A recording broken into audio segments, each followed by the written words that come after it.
sang this song to me.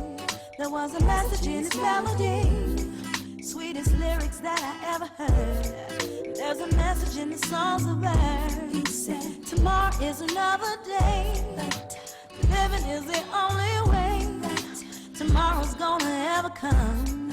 Listen to the words of the song. Everything's gonna be alright. Everything is gonna be.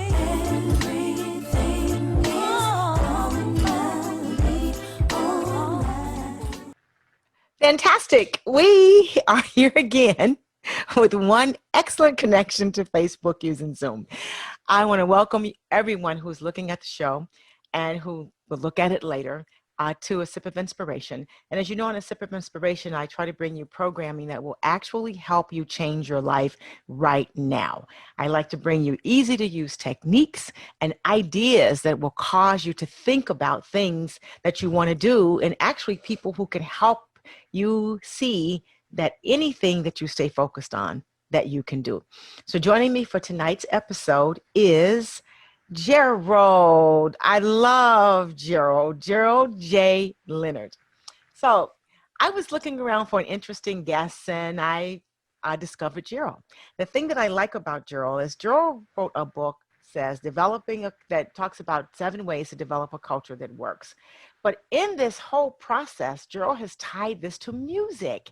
And I thought that that was just incredibly unique. And I just had to talk to him and I had to meet him. So I thought that you guys would enjoy him too. So I'm going to introduce you to Gerald and have Gerald tell you a few things about yourself. Hi, Gerald. Thank you for joining me. Hi, how are you? Thank you so much. And wonderful. Before we get started, though, I want you guys to know that I learned from Gerald that practice is the performance, and he's going to talk a little bit about that. So when I was asked to do a dry run the other day, I was going to say no. Then that voice says, practice is the performance.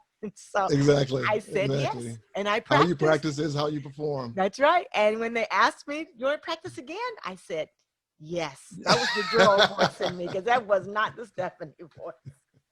So, welcome and introduce yourself to the audience. Well, Stephanie, my name is Gerald Leonard, and I'm excited to be here. And thank you for reaching out and allowing me to share this time with you and the audience and the folks online.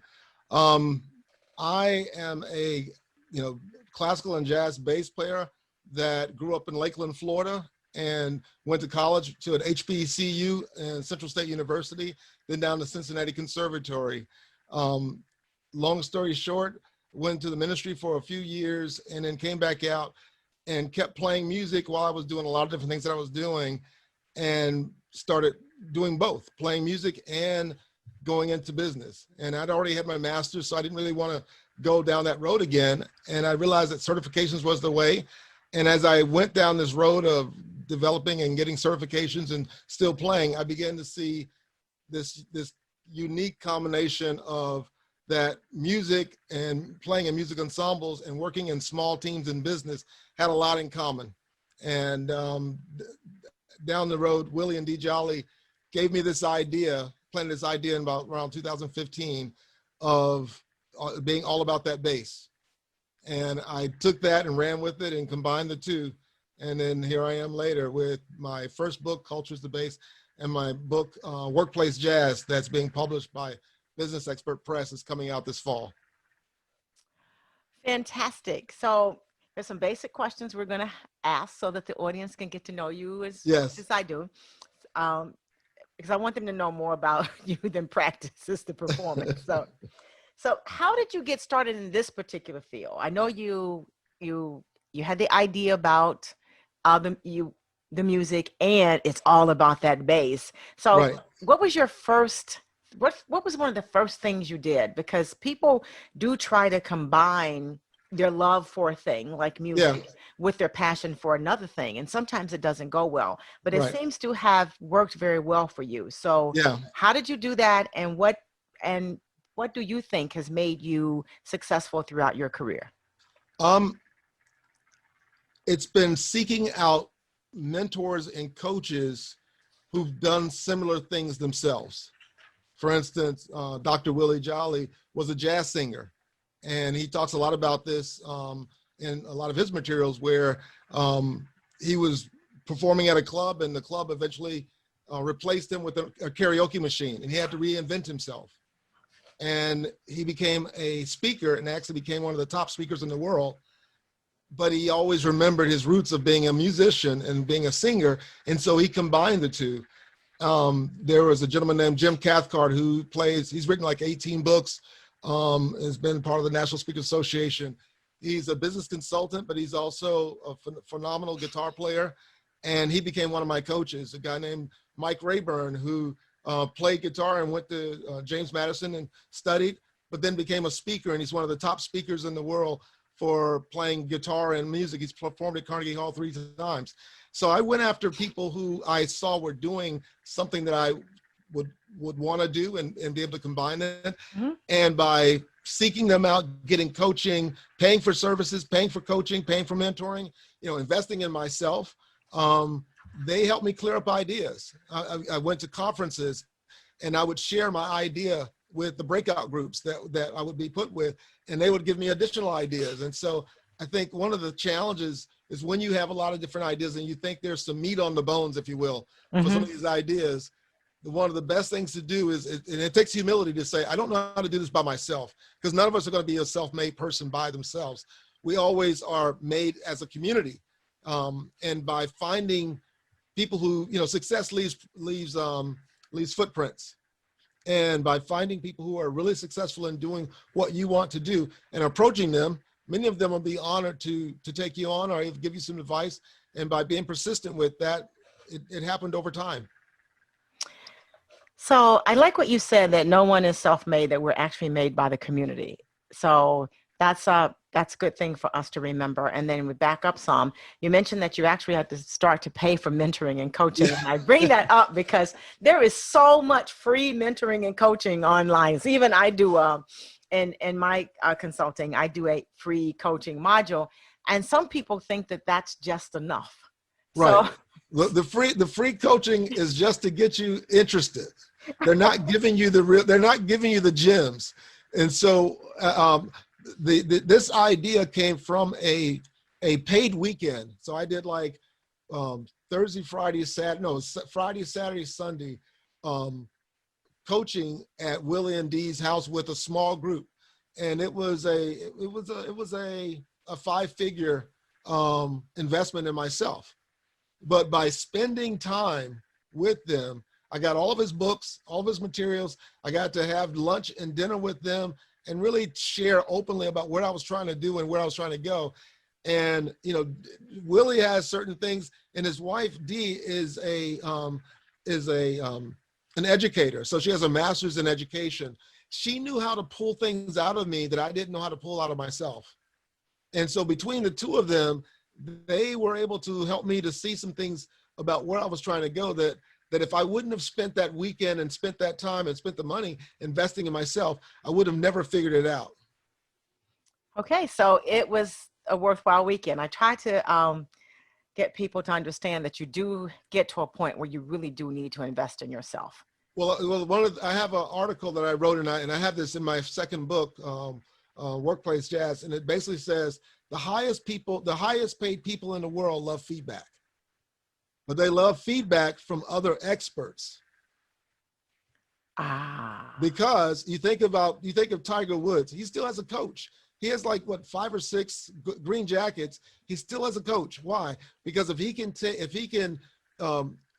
add a few more inches in his putting or a few more feet in his driving, that makes him that much better, because at that level of play, it's not miles. It becomes inches and centimeters, and just a nudge that's going to make you better. And by getting expert coaching and expert insight, that's what's going to take you over the top and really help you to become great. And also, we're not too old to learn. I still take classes and read books and listen to things and get coaching even as I'm speaking right now. Well, that's fantastic. So tell us some more about your story. So how did you find the hidden soundtracks combining music and business consulting. I know you said you found it through other ideas, but how did that become the thing that's tapped you on the shoulder and said, hey, this thing right over here, this thing is for you? Okay. So it was really playing music live and continually playing throughout my life. I've been playing since I was 12, or really 10. So I've been playing for over 40 years. Okay, I've been playing for over 40 years. And when I got into business, no, we're not gonna age it. We're just gonna say you've been playing since you were. Yeah, okay. I'm well seasoned. How's that? All right, well seasoned. I like that. I've been turned over and seasoned a little bit. But not seared yet, but not seared, but seasoned. But you know, the thing is by doing both, right? By sitting and playing jazz and playing shows, and when you're playing music, let's say I remember doing something with a church conference up in St. Louis, and we did a musical, and I hadn't met the musicians, not all the musicians that I know. Within like 2 or 3 rehearsals, we were like best friends. Because music has that way of when you're performing and you're listening and you're trying to work together and you're playing your part, but you got to make sure you listen to everybody else. Mm-hmm. There's this emotional and spiritual thing that happens that bring you together, irregardless of race, creed, or color. And what I noticed as a business consultant, so I went on to get a number of certifications. And became a thought leader and business consultant in my practice. And it's in the areas of productivity and project and program portfolio management. But then I would be put on these projects where I'm helping a company and I'm part of a small team. And I started noticing that the projects that went really well had the same vibe as if I was rehearsing with a jazz group.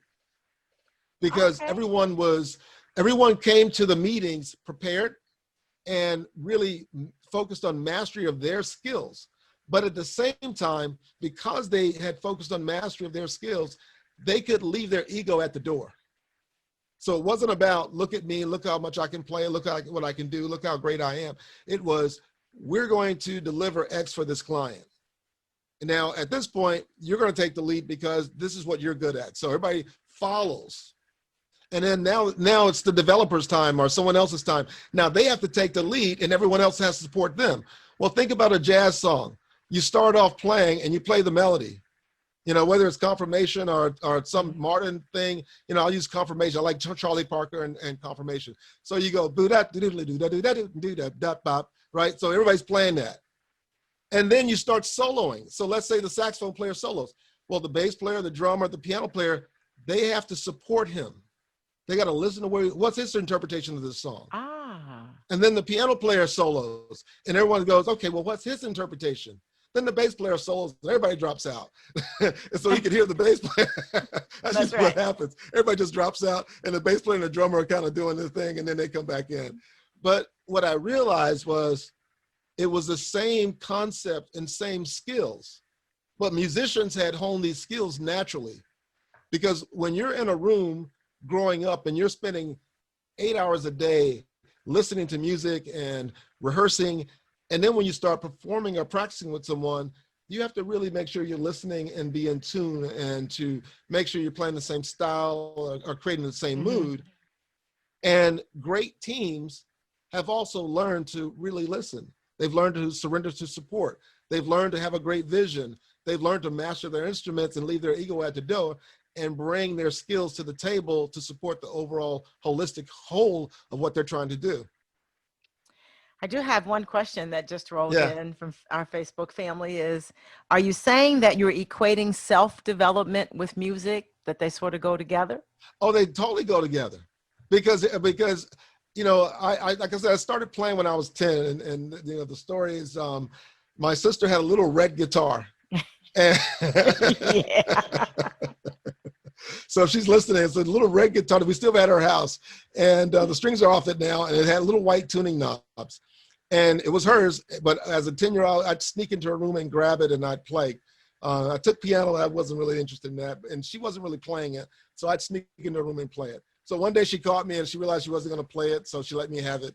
And as a sister would, she let me have the guitar and she let me have it for stealing a guitar. She let me have it. But since then, I really fell in love with playing.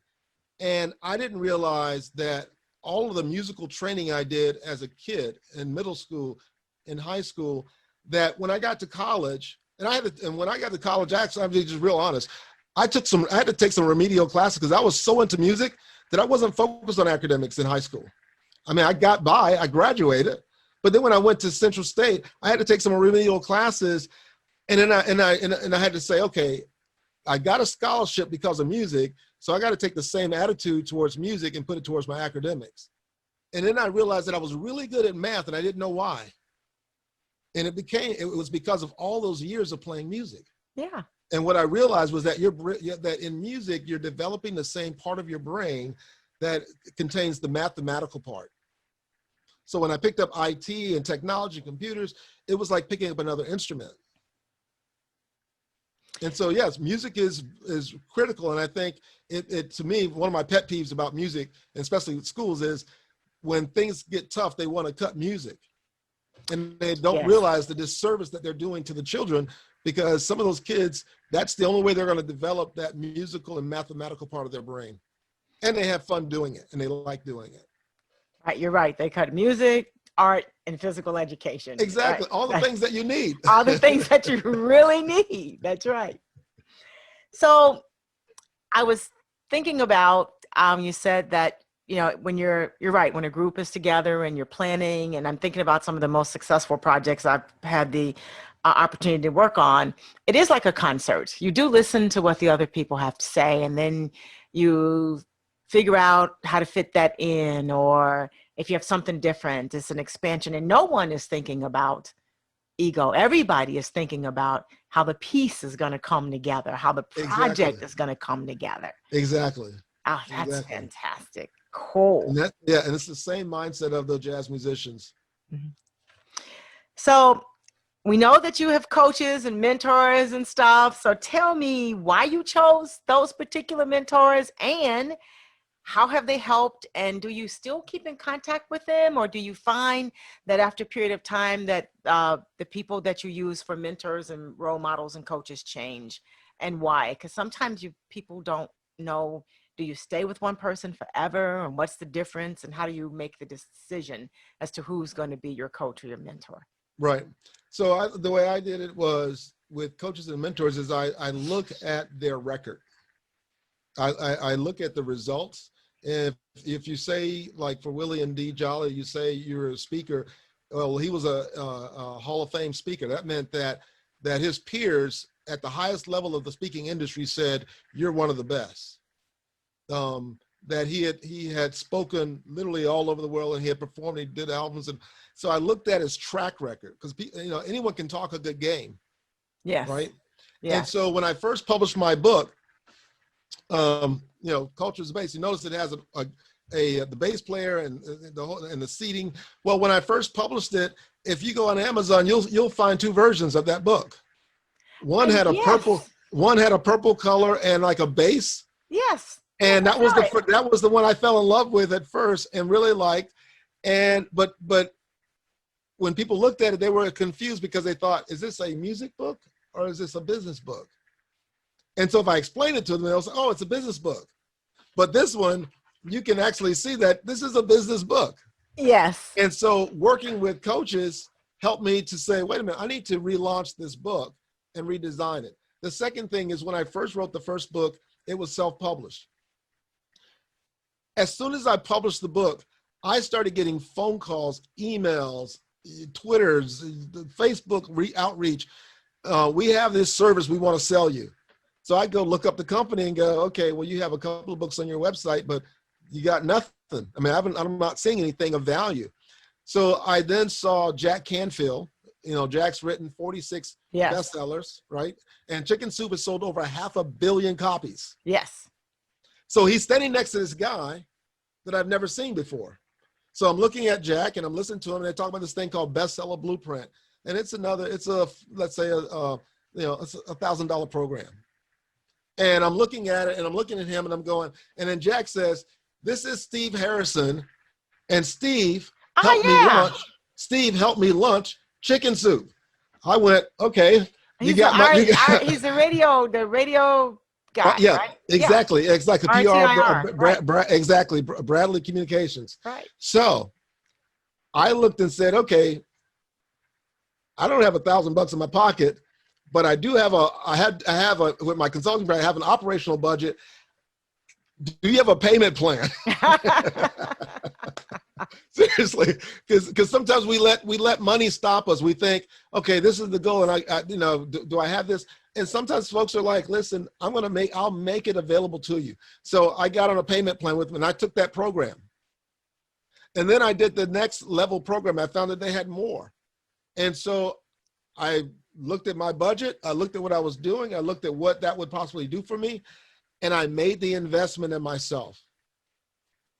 And it was a 5-figure investment. Well, what did that 5-figure investment get me? Well, it got me to republish this book where now it's selling really well and it's getting a lot of attention. It's gotten placed on the Entrepreneur magazine as one of the top 15 books to read on business culture, in the same list of Simon Sinek's books about why and business culture and some other folks. It's gotten me a TEDx talk, and coaches and folks who train and teach people how to speak. I've worked with a designer and a person who kind of helps you with all of your how to dress and your colors and what works best for you and those kinds of things I had never thought about. And then it got me a literary agent. Yay! Those are hard to get. It got me a literary agent, and the literary agent was the same guy who worked with Jim Collins, who did Good to Great, Built to Last. Yeah, Good to Great, right. So that's my literary agent. And then we rewrote as I was working on my second book, we rewrote the book proposal and pitched it. I had Penguin spend an hour with me and kind of help shape it. They then said, well, we just bought something like this, but the next company, Business Expert Press, gave me a contract for my second book, which now it's in production. It'll be coming out this fall because the book's been written. Congratulations. And I ended up with my first endorsement was from Brian Tracy. I love Brian Tracy. I've been following Brian Tracy for years. Yeah. So by investing in myself and not seeing, I didn't see all of this coming down the road. And then you wonder, like, well, now what's going on with all the music and the bass and the piano? Well, Steve from Quantum Leap and Bradley Communications, who I work with and got to meet Jack Canfield and take pictures with Jack and introduce my daughter to him and so on. Well, Steve says, you need to check out my piano player at my church. Okay. I'm sure he's a nice piano player at your church. And so we eventually got together and had lunch at an airport hotel up in Philadelphia where we had one of our meetings. Well, this piano player at his church happens to be a gentleman named Donald Robinson, who's a Grammy-nominated producer. Yes. And he's now my producer and coach. And we're working on my first album. Fantastic. Got a question for you. Yes. That just came in. Are you challenging yourself with different styles of music to do certain things? I am. I mean, when I did my bachelor's and master's, I did classical. I played at Carnegie Hall. I played at University of Pittsburgh, and I did my master's in orchestral double bass. The whole classical thing, solos, recitals, and the whole 9 yards. And so I played. I read music, and I played Broadway shows. I played funk bands. I played jazz bands. I played the ballet, Tchaikovsky, and I played the chamber orchestra. I played other orchestras. So I've always been and seen myself as someone who is a musician and not just, well, I love only jazz. I won't only play anything else. Okay. I'll do all of it. Cool. So what challenges have you helped your clients and customers overcome recently? Well, one of my clients is a pretty large Department of Transportation. And one of the things that I learned early on in life, and that I think will, especially during this time, I think should help a lot of listeners. If you're trying to move forward in your life, look in your backyard. It's kind of like the idea of the acres of diamonds. Mm-hmm. And I reached out to my network on LinkedIn and said, hey, I started my own consulting practice and I have a service page. If you know if somebody can use these skills, let me know. I didn't ask them directly, but I just said, hey, can you get the word out? Well, one of them called me back and said, what are you doing for 3 months? Can you be in Richmond? Can you be down in Virginia? I said, sure. It turned out now 6, 7 years later, I'm still on that. I still have them as a client. When they brought me in, they had a 14,000 project, $16 billion problem because they needed to be able to synchronize and transform how they were managing the road construction across the state. Mm-hmm. And that's how big the problem was. Well, by knowing what I had already known and using the concept of the metaphor of music and whatnot, working with the team, we were able to, within 15 days, demo a solution that solved their problem. And we've been on that project, and it's literally just been myself as a subject matter expert and a development team of 3, now 2, that has like integrated, built, and customized a solution for a really large client. And we did it through automation and everything else. But again, it was kind of that small jazz ensemble of a team that did that. Fantastic. I just want you to know I got a chat that we have someone from the Philippine Islands is watching us now. Okay. So that's actually pretty exciting for me. Welcome. Yeah, to I love that. I've actually been to the Philippines. I've actually went to the Philippines once. I can't say that I have. So I've been some places, but I haven't been there yet. So how did you come up with the idea for the first book of Culture as a Base? I know now how it was republished and it kept the same name. They keep the same name. Yeah, it kept the same name. How did you come up with that? Culture is the base. Okay, so sometimes what you have to do is you have to germinate an idea, write the idea down, and then let it marinate, right? And you let it marinate by sharing, and you don't have to worry about people stealing your idea because they don't know how to do what you're doing either. And so I shared my idea with different folks because they didn't have my talent to be able to pull it off and pull it together. But the more people I talked to, it was the more I began to see the vision of how this would work. And one of the things that I saw initially was culture is the base. That's a metaphor. Think of your favorite song that you like to dance to. Okay. Think of it and hear the music and hear the bass line. And what makes that song so special? It's the bass line. I love bass lines. Right, it's the bass line. Yeah. And it's the bass line that sets the standard for that music. And so I thought about, well, what about companies? What makes me, fall in love with certain companies? I like Nordstrom Rack, or I like Nordstrom. I like Amazon. I like, just different companies that I don't mind, shopping at or purchasing their wares or whatever, because I know the customer service, just the experience, the whole 9 yards, it's going to be refreshing. It's their culture. So I thought, wait a minute, culture base. Culture is like the baseline. Okay. And so then I started doing research on, well, what makes up culture? And I just kind of went through possibility after possibility. I read a number of Harvard Business Review articles. I read things from the Wharton School. I read things from MIT. I read just all of the peer-reviewed things that I could get my hands on. And there were 7 things that kept standing out. And those became the 7 steps in my book. So what are some of those steps? Okay, so when you think about culture, I think one of the first things is you have to have an amazing vision. And if you think about where we are right now in America, right, we have 2 political, without getting into politics, we have 2 separate visions being portrayed. Well, with those visions that are being portrayed, there comes a set of values. So one has this value, one has the other value based on that vision. And then they need to get buy-in.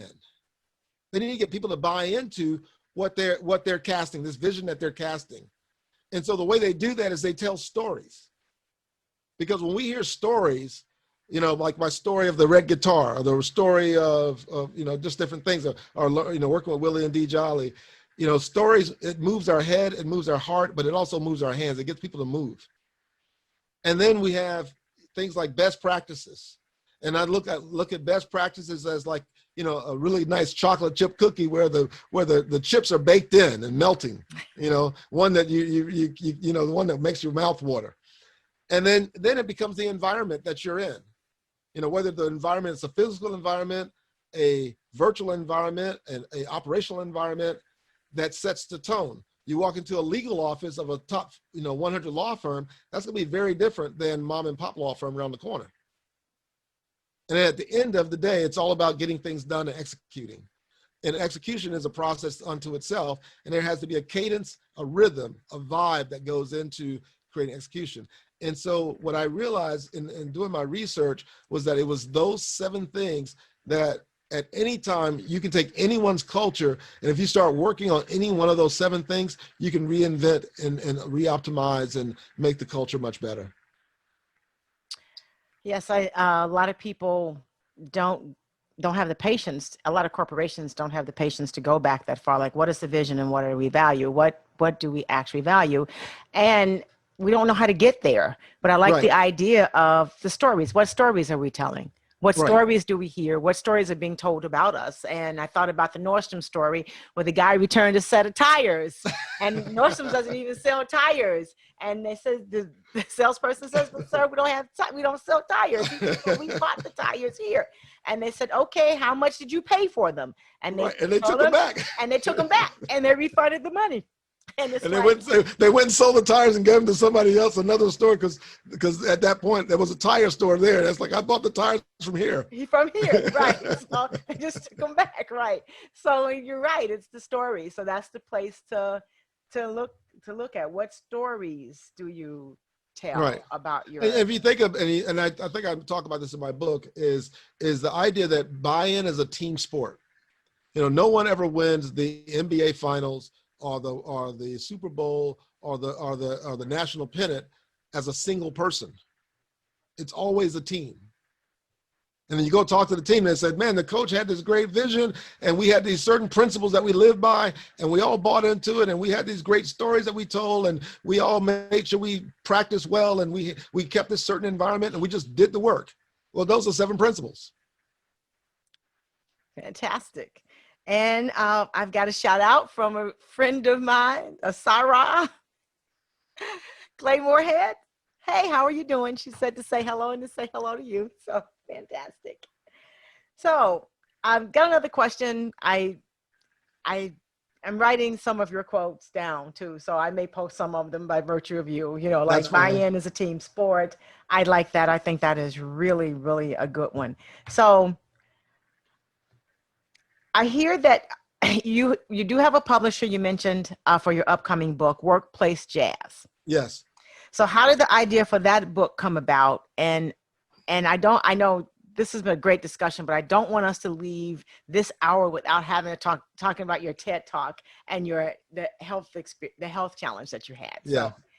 Tell us about Workplace Jazz. Okay, so Workplace Jazz was actually, after I wrote my first book, you know, I'm always of the mindset of I can kind of make it better. I can keep looking at, I can look at ways to do things. And so by joining the group with Steve Harrison, I met a number of book agents and they were like, well, we could do this or we could do that.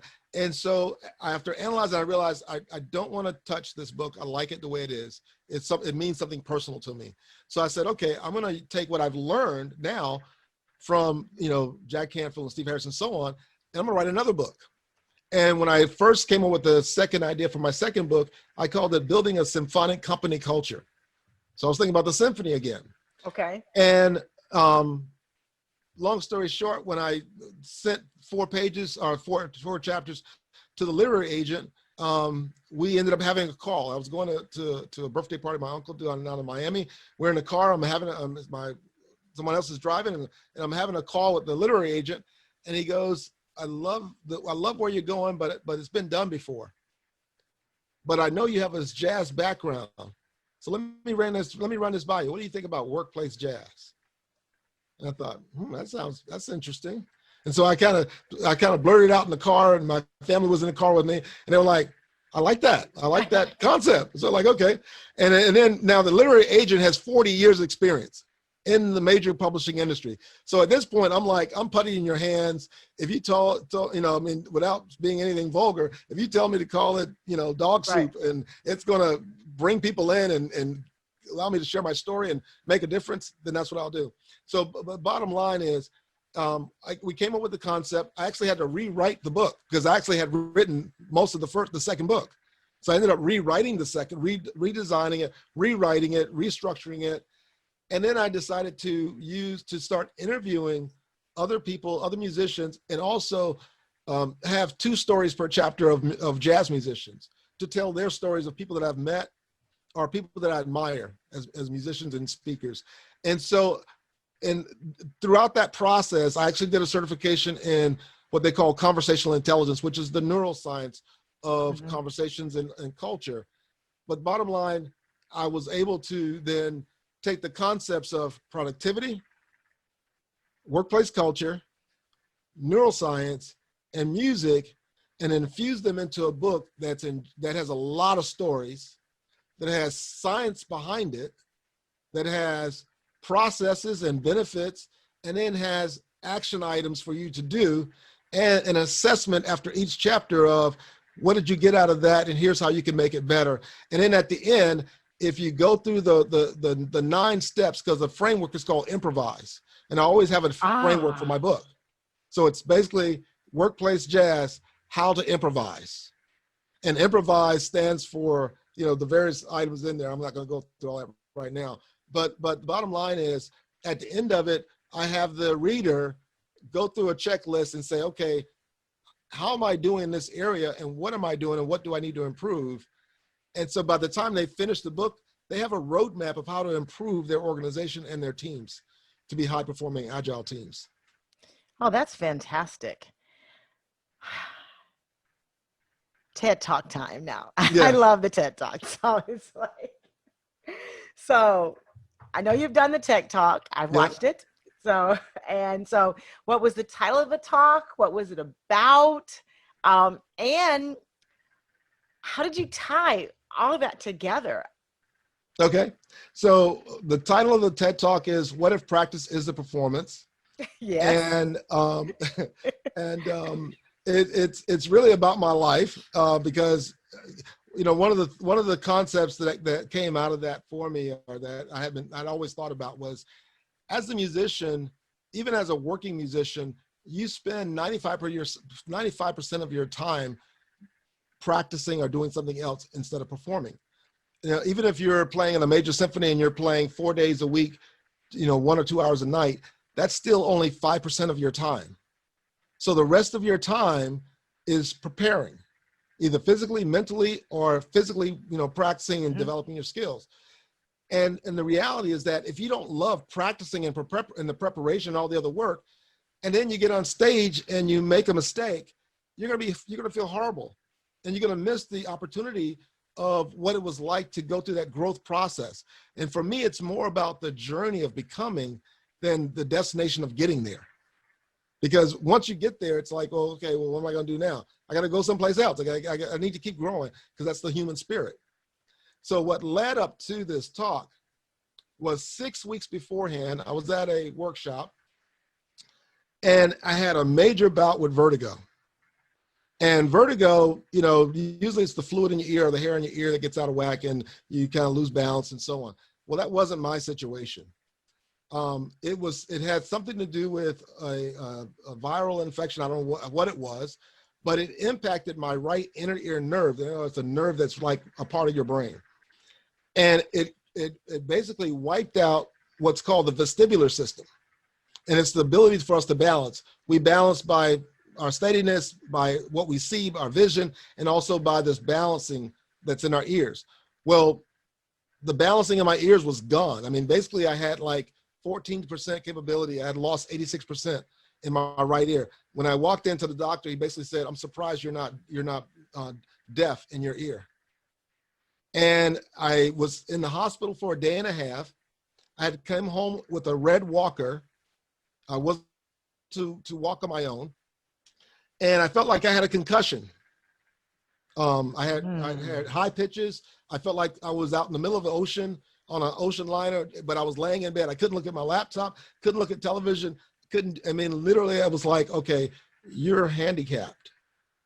And I'm sitting there thinking, is this the rest of my life? Is this where things are gonna be? And so as I sat there, I thought about my talk. And when I auditioned for the talk, there were 233 people that auditioned, 29 of us got accepted. Fantastic. And so I was excited about that. But at the same time, I was sitting there going like, I'm not going to let that opportunity go away. I don't know. It was just like, no, we got to fix this.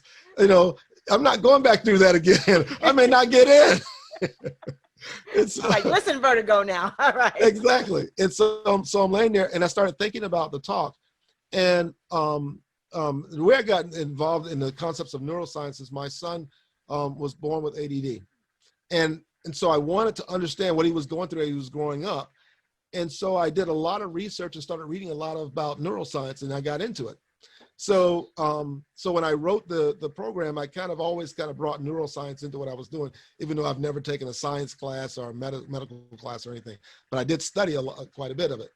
Long story short, I'm laying there and I'm thinking about the talk, and I remember one quote from Dr. Norman Deutsch, who said that the brain is made up of networks, and if one is damaged and yet it gets activated, the brain will figure out a way to work around that damaged network and rebuild itself.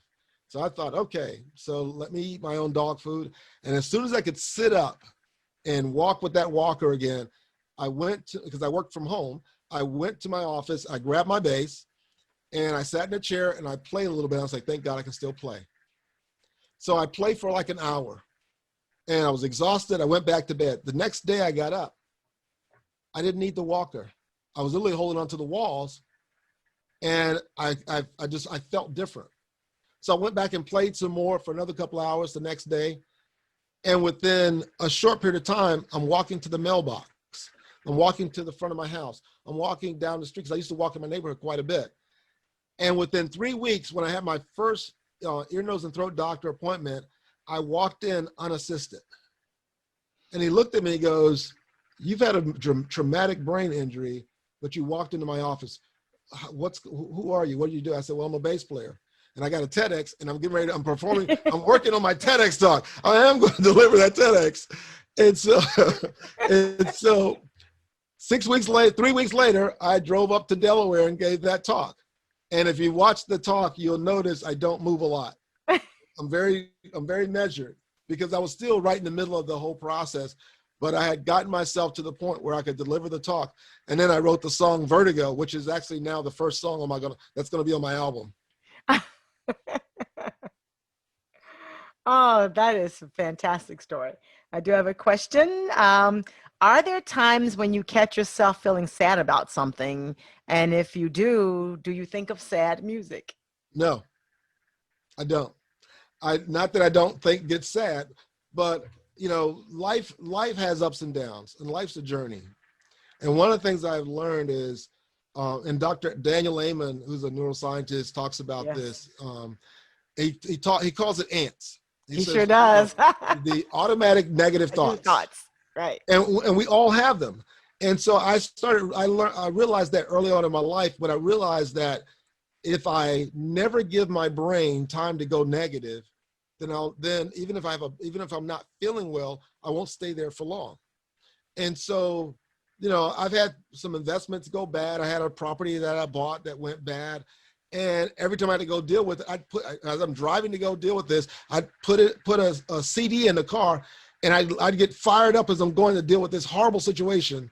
And then when I leave it, I put another CD in to listen to some, personal development or John Maxwell or Brian Tracy. And by the time I came home, I was pumped, and I was in the middle of a valley, I lost that property. It was an investment property, it was a lot of money, but I kept the keys of the property, because it reminded me that failure is a verb, it's not a noun.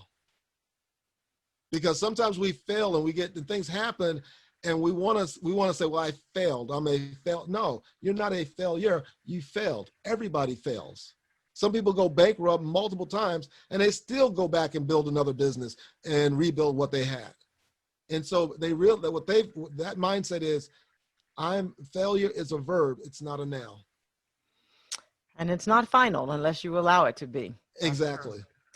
So what did you discover, or what have you discovered about yourself that you didn't know during this whole process, the process of the vertigo, the process of the TED Talks, the process of starting out and actually investing in who you are and who you wanted to become? That I'm stronger than I thought I was. Because we go through hardships, we go through things, and especially the recovery process, literally, having to walk, and think about an infant. When you have to you watch them walk, they have to think right foot, left foot, right foot, left foot. Here I am, and it's happened in 2018. So let's say 2.5 years ago, I'm 55, and I'm having to learn to walk again. And I literally have to think right foot, left foot, right foot, left foot. I would put music on, right foot, left foot. And I would put some positive music on. I'd cry, and I'd right foot, left foot. After a while, it got to a point where I didn't have to think about right foot, left foot, because I was programming my brain. Mm-hmm. And I realized that, no matter what you go through, I have this little screensavers that says, life is difficult, and whatever doesn't kill you will make you stronger, except bears. Bears will kill you. I love that. Except bears. Bears will kill Except you. bears. So it wasn't a bear that I was dealing with. It was just, it was a neurological thing. It was this, it was that. And it was finding the right resources, the right relationships, the right people around you, the right family members to get around you and build you up. And because, what you'll learn too is when you go through things, not everybody who was in your corner will remain in your corner. And it really begins to show who your true friendships are, and really who's got your back in the times when things get really difficult. And I've learned also in those instances where, as we morph as people and grow and experiment with other things and allow ourselves to expand, some people just can't go with you. Right. It's not personal. They just can't go in that space, that new space with you. So you'll find that they fall off. And Right. I just had a thought run across my mind. I did see a special on how to survive a bear attack. So watch that special. Hopefully it wasn't from that movie Relevant. Yeah, it's one of these things that come on where they have these people who are attacked, and then they show you what to do and what not to do. These experts, right. It's like, wow, right. Okay. Yeah. It's like, well, first off, I don't want to be in the woods, but I can go through that. That's my number one thing. Don't go to the woods where bears are, right? Exactly. So what advice can you give to our listeners when it comes to culture? Culture is one of the most critical things that you can work on, whether it's in your family, your own personal culture, because we even, if you think about those 7 steps, we all have our own culture of how we see things. And it's one of the foundational things that will move you forward or hold you back. And so, you have to look for, what does a winning culture look like? And what are good examples? What does that look like?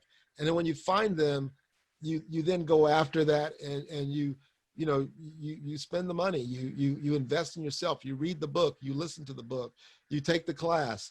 And what you'll find with this concept of culture and learning and growth is that the more you learn, if you're real about it and you're honest, is the more you realize that you don't know.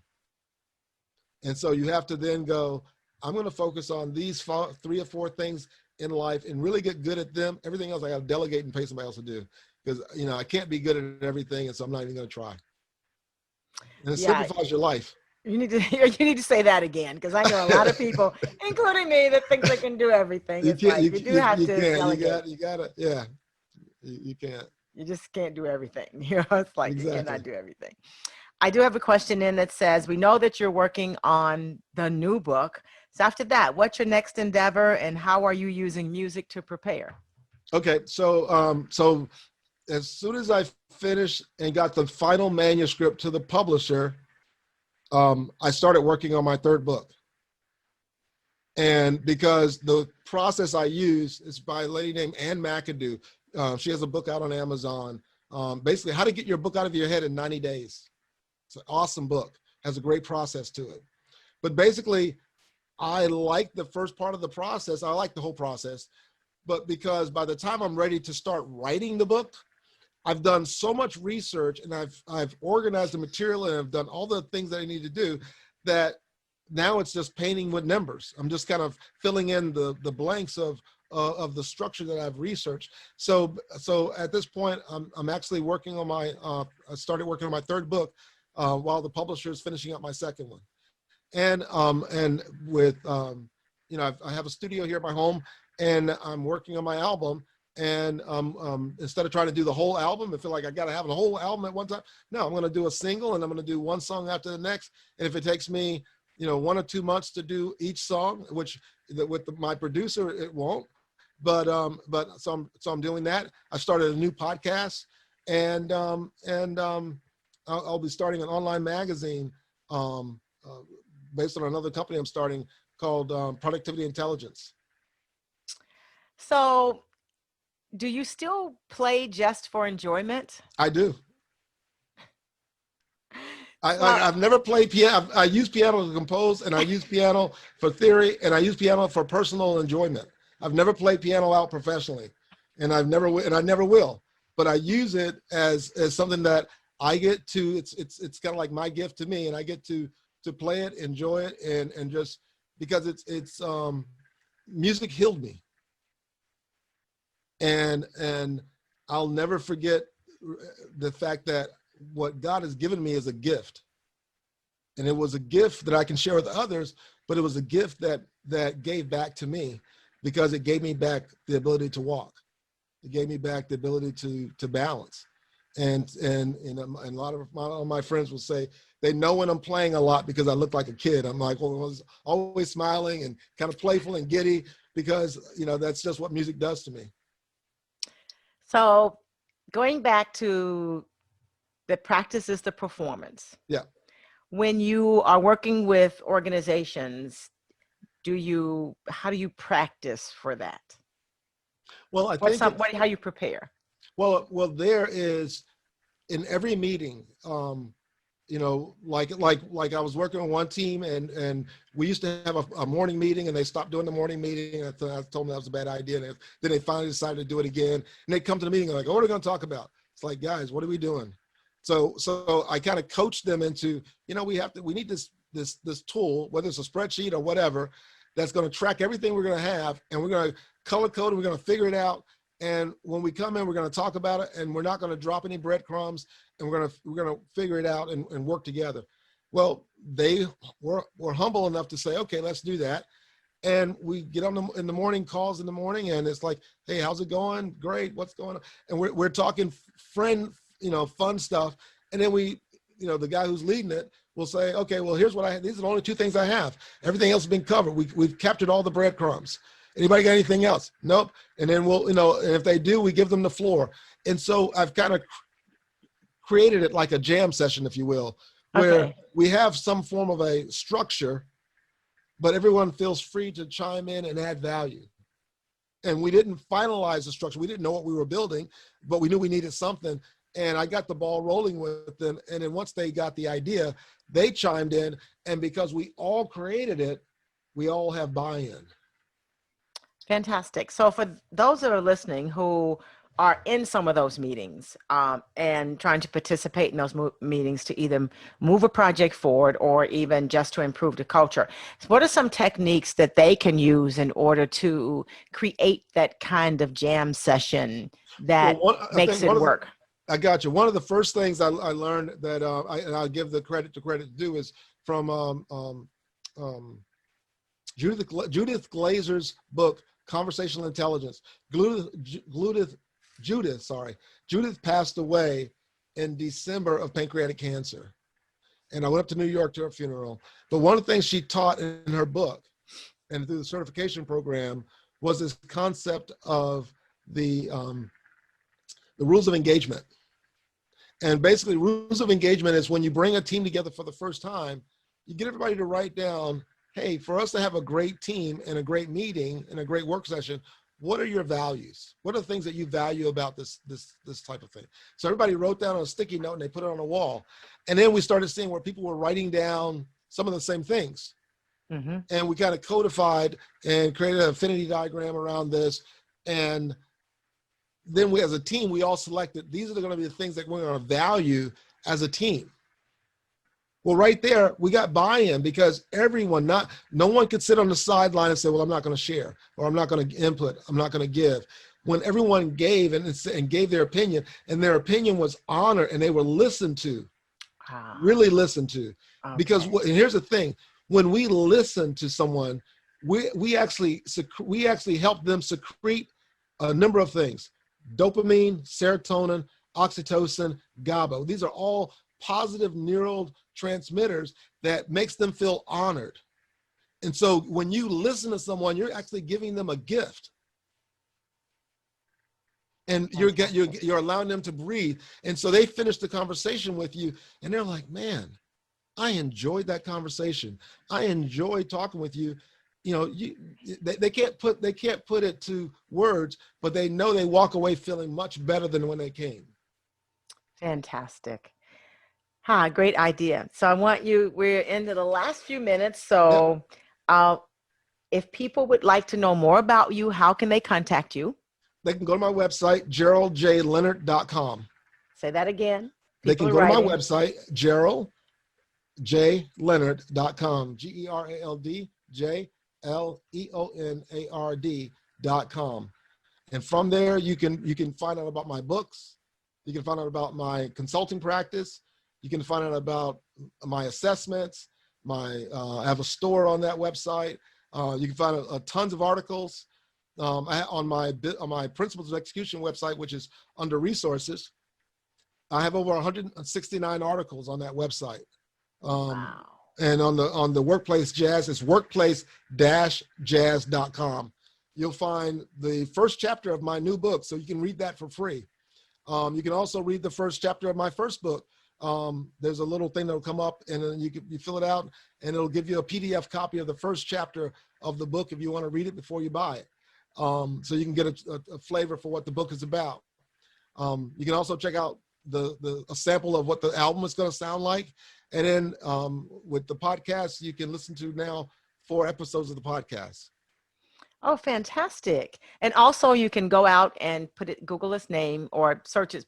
You don't have to use Google, any search engine you use, because I use about 4 of them, and search his name out and find the TED Talk. And I encourage you to do that. The TED Talk is fun, it's informative, and it's really great to watch once you know the story behind the vertigo. So before we close this session, is there one tip you want to give us before we say goodnight? Always be a lifelong learner. Never stop learning. Because even if you find yourself in a rut and you pick up a book and learn one thing, it could be the one thing that pulls you out of that rut. Or it could be the one thing that gives you the idea of how to get out of that rut. And so for me, it's I think one of the most important things I can encourage people with is to be a lifelong learner. Well, with that, I want to thank you very much for agreeing to allow me to interview you and pick your brain and ask you all these wonderful questions. And I want to thank you for actually helping me understand that practice is the performance. Okay, so very good. Now I'm a friend of practice now. So I'm glad. I play a little bit of piano. My TEDx accomplished its goal. I play a little bit of piano, so I've even started looking at music that I want to learn. So you've had a great influence on me. So with that, I want to say to all of the listeners and viewers, do not go gently into that good night. Find a hill worth dying for and take it. Be the person you're waiting for and make today so awesome that yesterday gets jealous. And above all else, do it your way. Remember, as I always say, dream big, as life is too short to drink cheap champagne. I'm Stephanie Wilson-Coleman, the Empowerment Doctor, and this has been Gerald Leonard. It has been our pleasure to be with you this evening. And I want you guys to just simply have a fantastic day and stay in the baseline, because it's all about the bass. Good night. Exactly.